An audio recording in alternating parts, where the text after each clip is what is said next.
আমাকে যারা বোতল নিক্ষেপ করেছেন তাদের বলে দিতে চাই, আমাদের শক্তি যদি আমরা প্রদর্শন করি। তারা লুঙ্গির তলে থাকা লোক, তারা স্বৈরাচারেরই এক অংশ।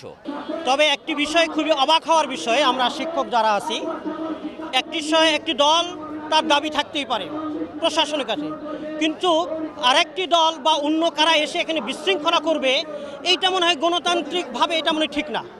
কারণ গণতান্ত্রিক দেশে গণতন্ত্রে তাদের অধিকার আছে, তাদের কথা বলা, তাদের দাবি করা কথা আছে, কিন্তু যেভাবে মত তৈরি করতেছে এটা কিন্তু কাম্য নয় আমাদের জন্য। পূর্ণভাবে নেগোসিয়েশনের মাধ্যমে আগাবে, কিন্তু আমরা দেখতে পেলাম যে এখানে কয়েকটি পক্ষ ঢুকে যায় এবং এখানে একটা সংকট তৈরি করা হয়।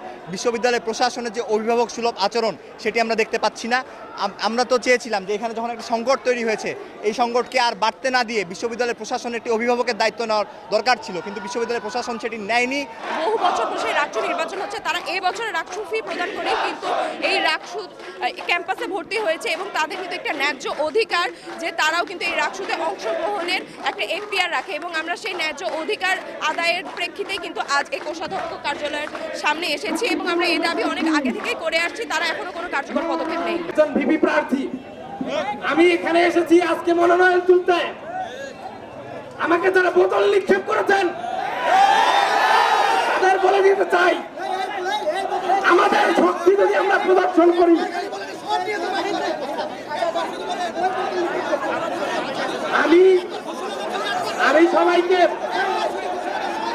আমি সবাইকে শান্ত থাকতে বলতেছি। আমরা ভালোবাসা বিলাতে চাই, আমরা কারোর সাথে দ্বন্দ্বে জড়াতে চাই না।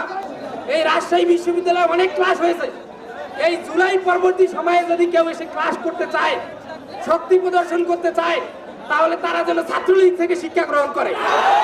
আমরা সবাই মিলে ঐক্যবদ্ধভাবে রাকসু নির্বাচন বাস্তবায়ন করবো ইনশাআল্লাহ। তাদের তো অবস্থান সুস্পষ্ট, আমরা জানি তারা লুঙ্গির তলে থাকা লোক, তারা স্বৈরাচারেরই এক অংশ। আমরা ছাত্রদল 17 বছর, আমরা কিন্তু কোনো এই আন্দোলনে আমাদের 142 জন আমাদের ছাত্রদলের ভাই শহীদ হয়েছেন, তাদের ক্রেডিট কিন্তু আমরা নেই নাই। আমরা চাই যারা এই আন্দোলনের শরিক ছিল, প্রথম বর্ষের শিক্ষার্থী তারা ভর্তি হয়েছে, যাদেরকে জেনজি বলা হয়, তাদেরকে ভোটার অধিকার নিশ্চিত করা আমাদের একদম সংগঠন, ছাত্রদলের নেতা হিসেবে আমাদের এটা আমরা চাই। এখন যারা আমাদের বিরুদ্ধে বললো তাদের নিয়ে আমরা কথা বলতে চাই না। যারা বাংলাদেশ জাতীয়তাবাদী ছাত্র দলের পক্ষ থেকে তারা ফার্স্ট ইয়ারকে ইনক্লুড করার দাবি এখানে জানাচ্ছে।